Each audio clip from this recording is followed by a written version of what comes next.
अरे भाई ऐसी आवाज नहीं चलेगी। गहलोत सरकार को उखाड़ कर फेंक देना है। ऐसे संकल्प के साथ मेरे साथ दोनों हाथ उठाइए। हम तक सभी लोग दोनों हाथ उठाइए। राजस्थान में प्रचंड विजय के संकल्प की मुट्ठी दीजिए। प्रचंड आवाज से बोलिए भारत माता की, भारत माता की, वंदे वंदे। मंच पर उपस्थित प्रदेश अध्यक्ष पुनिया जी, हमारी पूर्व मुख्यमंत्री और राष्ट्रीय उपाध्यक्ष श्रीमती वसुंधरा राजे जी, हमारे प्रदेश के प्रभारी अरुण सिंह जी, राजस्थान भाजपा के वरिष्ठ नेता गुलाब चंद कटारिया जी, मेरे मित्र और केंद्रीय मंत्री भाई गजेंद्र सिंह शेखावत जी, हमारे संगठन मंत्री चंद्रशेखर जी, प्रतिपक्ष के उपनेता राजेंद्र राठौर जी, केंद्रीय मंत्री कैलाश चौधरी जी, सांसद कीर्ति चौधरी जी, देवजी भाई पटेल जी, श्री सीपी जोशी जी, राजेंद्र गहलोत जी, डॉक्टर के लक्ष्मण जी और इन सब के नेतृत्व में बैठा हुआ राजस्थान भाजपा का पूरा नेतृत्वगण और आज इस धार मारवाड़ की भूमि पर हर गांव से इस धूम दबके सूरज के नीचे इतनी गर्मी में आए हुए मेरे प्यारे भाई और बहनों, आप सभी को मेरा प्यार भरा नमस्कार।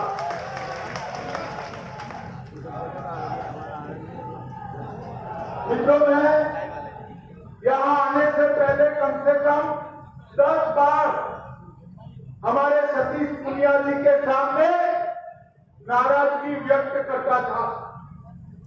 कितनी धूप में दोपहर 2 बजे आपने क्यों कार्यकर्ता संगम रखा? शाम को 4 बजे नहीं रख सकते थे क्या?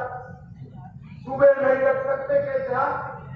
मगर आज यहाँ पर एक भी कुर्सी खाली नहीं है। खींचो खींच 25,000 लोग बैठे। मैं मारवाड़ की वीर भूमि के सभी कार्यकर्ताओं का पार्टी, राजस्थान और देश के प्रति जो आपका प्यार है, उसको 2 हाथ जोड़कर मैं प्रणाम करना चाहता हूं।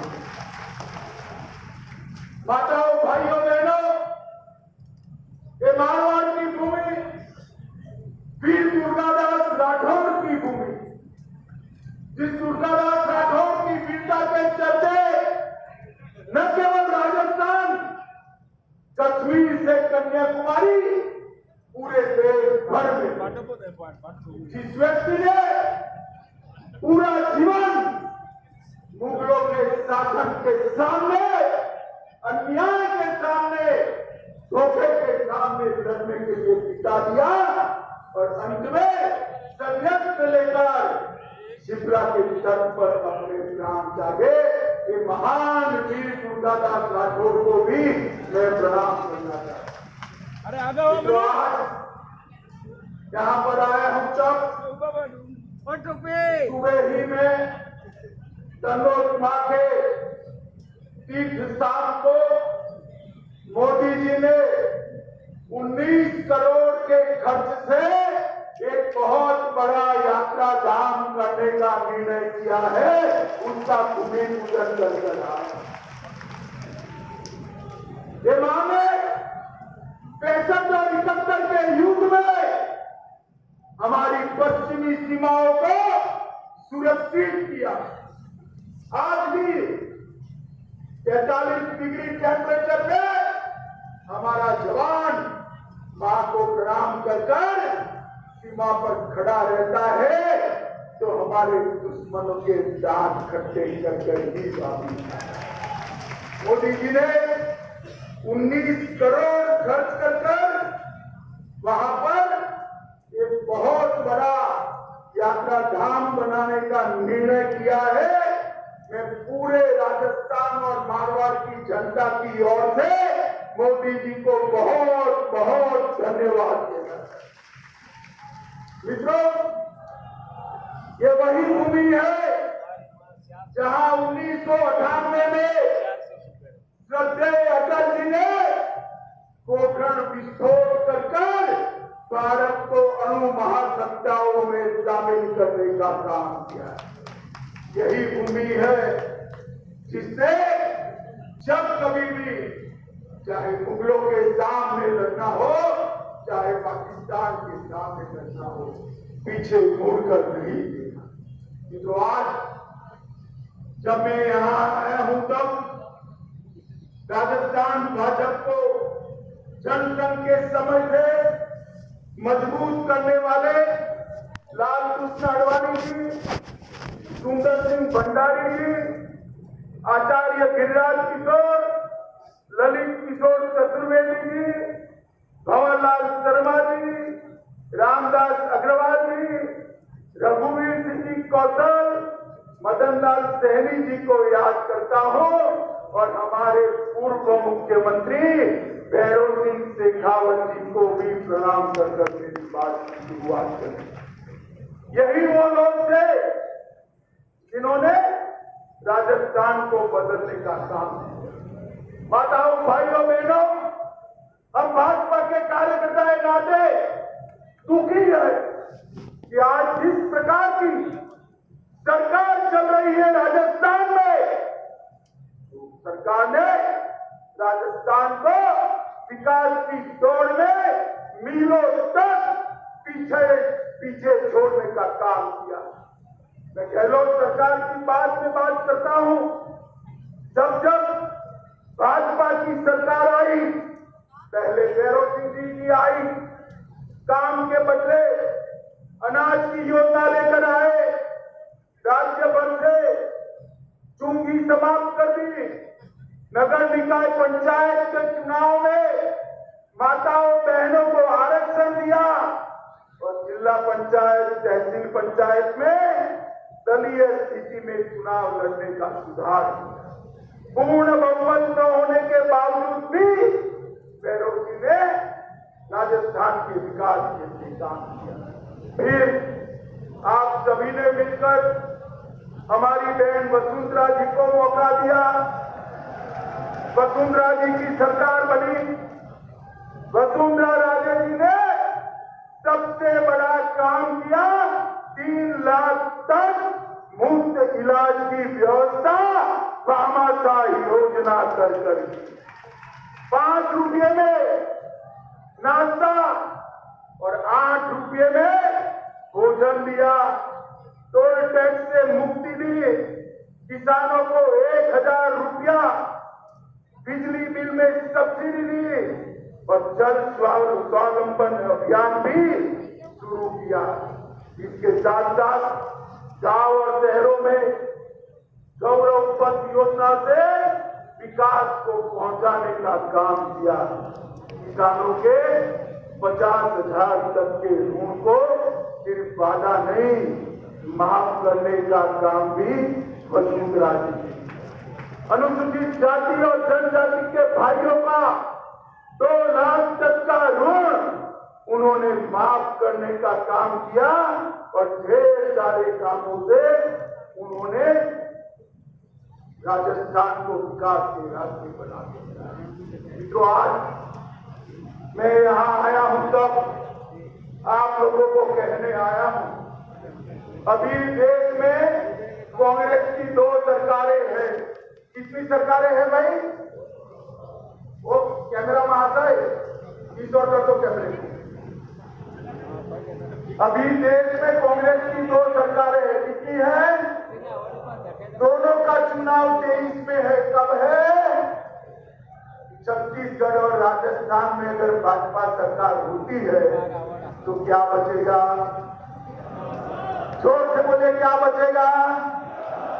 करने जैसा काम है या नहीं है? है या नहीं है?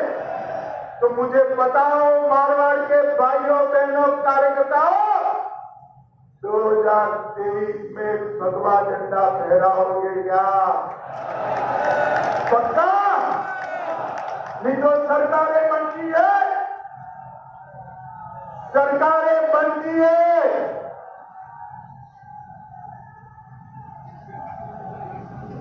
सरकारें बनती है कार्यकर्ताओं के शोर और सुख से। मैं आज फिर से कहना चाहता हूं, इतनी गर्मी में 25,000 कार्यकर्ता 11 बजे से 3 बजे तक बैठे हैं, वो ही बताता है यहां सरकार बनने जा रही है। कार्यकर्ता सशक्त बूथ बनाता है, कार्यकर्ता सशक्त मंडल बनाता है और वो ही तो चुनाव जिताता है। मित्रों, लगभग 52,000 बूथों में से 57,000 बूथों में से 43,000 बूथों तक बूथ के कार्यकर्ता के वोटों के साथ का रजिस्टर हमारे प्रदेश अध्यक्ष ने बनाया है। मैं उनको बहुत बहुत साधुवाद। मित्रों, अभी ये राहुल बाबा, अरे भाई क्यों हंस रहे हो? हंस क्यों रहे हो? अरे ऑटो आया है लीटर में। बोलो भारत माता की। अभी ये वो राहुल बाबा भारत जोड़ो यात्रा लेकर निकले हैं, विदेशी जर्सी पहनकर, विदेशी टी शर्ट पहनकर भारत छोड़ने निकले। मित्रों, मैं उनको और कांग्रेसियों को उनका संसद का भारत भाषण का एक वाक्य याद कराता हूं, भारत राष्ट्र है ही नहीं। अरे राहुल बाबा, किस किताब में पढ़े हो? किस किताब में पढ़े हो? ये तो वो राष्ट्र है जिसके लिए लाखों लाखों लोगों ने अपने सर कटवाकर भूमि को लाल करने का काम कर दिया। ये तो ये राष्ट्र है जहां हजारों बहनों ने जौहर कर अपने आप को सम्मान के लिए और देश के लिए जिंदा आग में झोंक दिया, अग्नि कुंड में। और आपको ये राष्ट्र नहीं लगता है? ये राहुल बाबा भारत छोड़ने निकले हैं। मुझे लगता है उनको भारत का इतिहास पढ़ने की जरूरत है। और गहलोत साहब जोधपुर के ही है, मैं उनके गांव में आकर बोलता हूं, गहलोत जी ध्यान से सुनिएगा, आपके वादे याद कराने आया हूं। 2058 में राहुल बाबा के साथ अंत वादे किए थे, 5 साल होने को आए, भारतीय जनता पार्टी आपका हिसाब मांगती है। क्या हुआ? 10 दिन के अंदर किसानों का ऋण माफ करने का क्या हुआ? मुझे बताओ भैया, किसानों का ऋण माफ हुआ है क्या? जोर से बोलो, हुआ है क्या? गहलोत से हिसाब मांगोगे? मित्रों, उन्होंने कहा था 3500 रुपया बेरोजगारी भत्ता देंगे। ये युवा खड़े हैं, किसी को मिलता है क्या? मिलता है भाई? हिसाब मांगोगे क्या? मित्रों, 20 लाख युवाओं को रोजगार देने का काम करेंगे। अरे गहलोत साहब, 10% का भी सूची तो दिखा दो जरा। अरे युवाओं बोलो जरा, मिली है रोजगारी? मिली है रोजगारी? आप नहीं दे सकते। मित्रों, वसुंधरा जी गई तब राजस्थान में बेरोजगारी की दर 5.4% थी। गहलोत सरकार ने बढ़ाकर 25% करने का काम गहलोत सरकार ने किया। मित्रों, मोदी जी ने अभी पेट्रोल पर टैक्स कम किया, भारत सरकार का टैक्स को कम करा। भाजपा की जहां जहां सरकारें थी, सभी राज्य सरकारों ने वेट कम करने का काम करा, मगर गहलोत जी ने नहीं। आज देश में सबसे महंगा डीजल और पेट्रोल कहीं मिलता है तो राजस्थान के अंदर मिलता है। मारवाड़ वालों हिसाब मांगोगे या नहीं मांगोगे? अरे जोर से बोलो, मांगोगे या नहीं मांगोगे? सबसे बड़ी महंगी बिजली देश में कहीं पर मिलती है तो ये मेरे राजस्थान के अंदर मिलती है। कौन जिम्मेदार है इसके लिए? जोर से बोलो, कौन जिम्मेदार है इसके लिए? अरे उखाड़ कर फेंक दो गहलोत सरकार को। हम आकर टैक्स भी कम करेंगे, बिजली के दाम भी कम करेंगे। मित्रों, गहलोत सरकार विकास का काम नहीं कर सकती, रोड रास्ता नहीं बना सकती, बिजली के कारखाने नहीं लगा सकती, किसानों को बिजली नहीं मुहैया करा सकती, युवाओं को रोजगारी नहीं दिया। वो कर सकती है तो वोट बैंक की राजनीति कर सकती है, तुष्टीकरण की राजनीति कर सकती है। मुझे बताओ भैया, हमारे भाई कन्हैयालाल दर्जी मारा गया, निर्ममता के साथ मारा गया, ये सहन कर लेंगे क्या? नहीं। कर लेंगे? करौली की हिंसा को सहन करेंगे? हिंदू त्योहार पर प्रतिबंध लगाना सहन करेंगे? रामनवमी की शोभा यात्रा न निकालना सहन करेंगे? विजयादशमी के पथ संचलन को रोकना सहन करेंगे? अलवर में 300 साल पुराने मंदिर को तोड़ना सहन करोगे क्या? छबड़ा, भीलवाड़ा, करौली, जोधपुर, चित्तौड़, नौहर, मेवाड़, मालपुरा और जयपुर सुनियोजित दंगे एक कांग्रेसियों ने कराए, कांग्रेसियों ने कराए। मैं तो गहलोत साहब को इतना कहना चाहता हूं कि अगर समझता नहीं है तो पहले छोड़ दीजिए, राजस्थान की जनता भाजपा को लाने के लिए तैयार नहीं है। मित्रों, जिस प्रकार से झालावाड़ में कृष्णा वाल्मीकि को पीट पीट कर मार दिया गया, महंत विजयदास जी जो श्री कृष्ण क्रियास्थली की पहाड़ियों में खनन बंद कराने के लिए उपवास पर बैठे थे, उनको खनन माफियाओं के खिलाफ आत्मदाह करना पड़ा और 15 दिन पहले आत्मदाह करने की चेतावनी देने के बावजूद भी ये भ्रष्ट गहलोत सरकार ने खनन माफियाओं पर कोई कार्यवाही नहीं की और वो संघ अपने आप को चलाने के लिए जो मुझे बताओ, इस प्रकार की घटनाएं राजस्थान में पहले कभी सुनी है क्या आपने? गहलोत सरकार का प्रशासन पर कोई और लॉ एंड ऑर्डर के मुद्दे पर तो ऐसा हुआ है, गहलोत सरकार लॉ एंड ऑर्डर अंग्रेजी शब्द मगर उनको हिंदी में पढ़ती, वो लॉ एंड ऑर्डर के लिए लो और ऑर्डर करो, पैसा लो और ऑर्डर करो, इस प्रकार से काम करो। इसको महिलाओं के खिलाफ 56% केस बड़े हैं।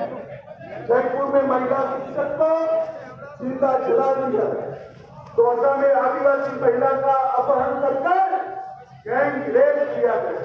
राजस्थान में जो 42,000 मामले थे वो बढ़ते बढ़ते 50,000 से ज्यादा हो गए। लोग ये समाज बनी, गौ माता भी यहाँ पर सुरक्षित नहीं है और उसके सामने नरेंद्र मोदी जी की सरकार है।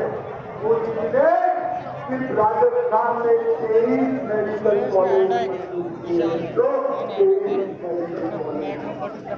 कितने रोड दिए, रस्ते दिए, ट्रेनें दी, ये सारा काम नरेंद्र मोदी सरकार ने किया है। और अभी आपने देखा होगा कोची में अपने भारत में बना हुआ विक्रांत मोदी जी ने राष्ट्र को समर्पित करने का काम किया। और नौसेना के झंडे पर इतने साल से गुलामी की जो निशानियां थी उसको उखाड़ फेंककर शिवाजी महाराज के चिन्ह को प्रस्तावित करने का काम नरेंद्र मोदी सरकार। मित्रों, मोदी जी ने देश को सुरक्षित किया, देश को समृद्ध किया और देश को शिक्षित भी करने के लिए नई शिक्षा नीति लेकर आए। 24 में फिर से एक बार सभी की सभी सीटें राजस्थान से मोदी जी की झोली में डालनी है। बताओ मारवाड़ वालों, डालोगे क्या? डालोगे क्या? भाई ऐसे नहीं होता। 24 से पहले 23 आता है और 23 में अगर सरकार नहीं बनी तो ये नहीं होता है। 24 में सभी सीटें जीतती है तो 23 में 2/3 बहुमत से भारतीय जनता पार्टी की सरकार बनानी पड़ेगी। तो भारतीय जनता, मुझे बताओ, बनाओगे? फिर से एक बार 2/3 बहुमत की सरकार बनाओगे? मोदी जी के हाथ मजबूत करोगे? कमल फूल की सरकार बनाओगे? तो मेरे साथ दोनों हाथ उठाओ, उठाइए दोनों हाथ और विजय के संकल्प की मुट्ठी पीछे और प्रचंड